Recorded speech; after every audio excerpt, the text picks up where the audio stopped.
다른 사람이 보기에 너무나 두려운 상황인데 믿음으로 한 걸음 내디뎌서 삶의 어려움을 헤쳐나간 사람들 혹시 주변에 혹시 누가 있을지 한 분 한 분씩 좀 소개를 좀 해주시면 감사할 것 같습니다. 우리.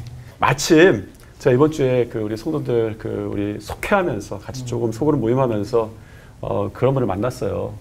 우리가 속회할 때 말씀 보고 이제 질문이 있는데 질문이 뭐였냐면 실패 속에서 만난 은혜는 무엇입니까? 이런 질문이었어요. 그랬더니 그중에 그 대답을 정말 하셔야 될 분이 저는 실패한 적이 없습니다라는 거예요. 가장 그 대답을 하셔야 될 분이. 그러면서 그 얘기가 무슨 이야기인가 들어봤더니 저에게는 인생에 큰 파도들이 너무 많았습니다. 그리고 나서 그것 때문에 물론 뭐 배도 망가지고 삶도 좀 망가지는 부분들이 있어요. 그런데 그때 그 일 때문에 자기는 세계 최고의 서퍼가 되었다. 나의 뜻인 여성노님이었는데 세계 최고의 파도타기 선수가 되었다. 나는 실패하지 않고 그것을 통해서 파도를 타는 법을 배웠다. 라고 말씀하시는데 말씀이 참 멋있더라고요. 감사하네요, 진짜. 예, 그래서 그분은 그분의 살아온 삶의 어떤 부분들을 실패라고 생각하지 않고 큰 파도를 실패라고 생각하지 않고 정말 그런 일 있을 때마다 서핑을 하듯이 잘 하는 법을 배웠기 때문에 저는 그것이 은혜입니다. 고백하는 분을 만났습니다. 글쎄요. 아까 제가 우리 교회 어려운 가운데 교회 지은 얘기를 했는데요. 믿음이 있어서라기보다는 하나님께서 그런 사명이라는 틀을 만들어 놓고 틀 속에 담아 놓으신 것 같아요. 그 틀 속에서 사명을 감당하기 위해서 뛰고 열심히 하면서 결국은 믿음이 성숙해지는 게 아닌가. 결코 그럴 만한 그릇들이 아니었다고 생각이 드는데 일이 주어지니까 모두 그 틀 속에 들어가서 하나님께서 키워주시는 대로 그 사명을 감당하겠다는 그 열심, 그걸 통해서 하나님께서 믿음을 키워주셨다. 오히려 그런 표현을 전 쓰고 싶어요.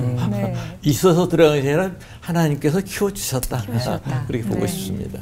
그래서 사실 이 목사님의 이 단어가 하나님의 열심이라는 단어잖아요. 그러니까 내가 두려움과 내가 불안을 이긴 줄 알았는데 그게 아니었구나. 하나님의 열심이 우리로 하여금 두려움을 직면하게 하고 불안 속에서도 하나님을 바라보게 했다. 저는 가장 큰 인간의 실종 가운데 두려움과 불안은 죽음 아닐까요? 저는 한 달 전에 제가 정말 사랑하는 제가 부목사 젊은 시절에 만났던 집사님이셨는데 이제 물론 신앙생활 같이 오시면서 저보다 연배가 높으셨는데 그는 의사였어요. 늘 제가 그 자녀들도 결혼 주례를 해줄 정도로 정말 가족같이 여기셨는데 그 부인 권사님한테 갑자기 전화가 왔어요. 목사님 좀 빨리 와주세요. 갑자기 간암이 퍼져가지고 입원해서 정기점검 받으러 들어간 지 2주 만에 임종을 하게 됐어요. 너무 갑작스러웠어요.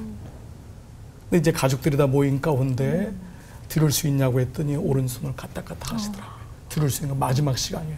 그러니까 목사는 이분이 이제 장례식을 많이 임종을 해봤기 때문에 어느 정도 시간이 남았다는 것을 어느 정도는 알잖아요. 지금 마지막이구나. 그래서 권사님한테도 같이 모여서 이제 우리 권사님을 보내드려야 될 것 같다, 아빠를. 그러면서 제가 권사님의 귀에 대고 권사님 얼마나 힘드세요, 지금이? 얼마나 불안하시고 죽음 앞에서 얼마나 두렵겠어요. 그런데 그때 우리가 지난 시간에 하나님의 행하셨던 아름다운 일들을 소환하기 시작했어요. 권사님 그때 너무 좋았다고. 권사님 기억하냐고. 그 신앙생활 그때 권사님 너무 아름다웠고 권사님 딸이랑 결혼식장 들어갔을 때 그 기쁨 권사님 아시죠? 중국에 선교 갔을 때 그랬던 그 기쁨 아시죠? 그랬더니 그것을 손을 잡는 거예요.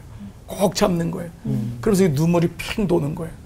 그랬던 아름다운 일들을 소환하면서 그분이 결국은 그렇게 기도하고 같이 가족들도 아빠에 대한 아름다운 일들을 추억들을 기억하면서 1시간 후에 이제 주님 부르셨어요. 그분이 마지막이었어요. 제가 그때 깨달았던 것이 결국 죽음 앞에서 우리의 모든 인생은 불안과 두려움은 해결되는구나. 우리가 가져왔던 이 모든 것이 그것이 해결 안 된다면은 우리가 가지고 있는 건 그저 사는 것에 대한 급급한 문제일 거예요. 정말 죽음 앞에서 우리는 이 부분을 가지고 있는가. 교우들의 장례식을 목사는 늘 할 수밖에 없지만 결국 그것이 우리에게는 너무도 놀라운 약속이고 주님 앞에 가는 그런 기쁨이 아닌가, 감사가 아닌가 그런 생각이 듭니다. 두려움이라고 하는 건 우리에게 도망가게 만들려고 하는 메타포라고 생각하거든요. 모든 게. 근데 이제 저는 우리 성도들 보면서 진짜 많이 배워요. 그 어려운 상황인데도 그럴 때가 있잖아요. 교회 가고 싶은 날이 있고요. 어떤 날은 내가 내 의지로 몸뚱이를 갖다 놔야 될 시간이 있어요. 아, 이것도 기술이에요. 그러니까 이게 늘 하나님 이끌어 주세요 그러면 이게 수동태, 능동태 다 있는 거거든요. 그러니까 하나님 이끄실 때 강력하게 막 붙잡아 주실 때도 있지만 너 한번 해봐라 이러실 때가 있잖아요. 근데 분명히 지금 남편이 너무 지금 위독한 속에 있는데 저렇게 나올 수 있을까? 근데 아무 일 없는 것처럼 봉사해요. 마치 제일 행복한 사람처럼. 그래서 교회에서 놀란 게요. 자기 힘들다는 사람이 제일 덜 힘들어요. 힘든 사람은 말을 안 해. 정말 힘든 사람은 들어주고 울어주고 기도해주고 그럼에도 내 몸을 하나님 앞에 가지고 나오는 사람들.